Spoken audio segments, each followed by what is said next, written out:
ভারী বৃষ্টিপাতের ফলে ওমান, দুবাইয়ে বন্যার পর এবার বন্যার কবলে পড়েছে সৌদি আরব। দেশটির রাজধানী রিয়াদ সহ বিভিন্ন অঞ্চল তলিয়ে গেছে পানিতে। বিপর্যস্ত হয়ে পড়েছে জনজীবন, বন্ধ ঘোষণা করা হয়েছে শিক্ষা প্রতিষ্ঠান।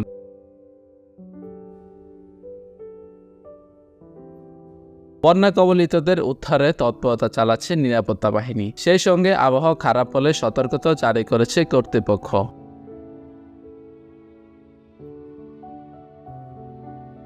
রোববার থেকে উপসাগরীয় এ দেশটিতে ভারী বৃষ্টিপাত এবং ধূলিঝড় শুরু হয়, আর এই পানি জমে রিয়াদের প্রধান প্রধান সড়ক তলিয়ে যায়। বিঘ্ন ঘটে মানুষের চলাফেরায়ও।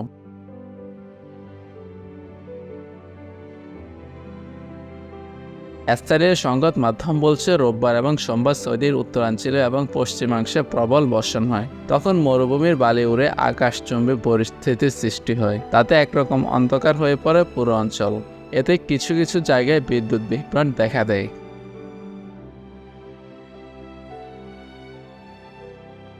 দেশটির সিভিল ডিফেন্সের মুখপাত্র মোহাম্মদ মেজর আল হাম্মাদি জানিয়েছেন, রিয়াদ, মক্কা, উত্তর সীমান্ত অঞ্চল, হাইল, তাবুক, কাশিম, মদিন, পূর্ব প্রদেশ, আশির, জাজান এবং আল জাওব বিরূপ আবহাওয়ার কবলে পড়েছে। এসব অঞ্চলের নিরাপত্তা বাহিনী ঝুঁকি নিরসনের চেষ্টা করছে।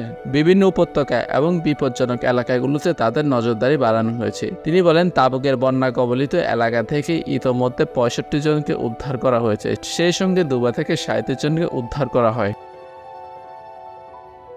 এদিকে খারাপ আবহাওয়ার কারণে জেদ্দার কিং আবদুল আজিজ আন্তর্জাতিক বিমানবন্দরে ফ্লাইট বিলম্ব হতে পারে বলে যাত্রীদের নজর রাখতে বলা হয়েছে। এছাড়া ফ্লাইট বাতিলেরও আশঙ্কা করছে কর্তৃপক্ষ।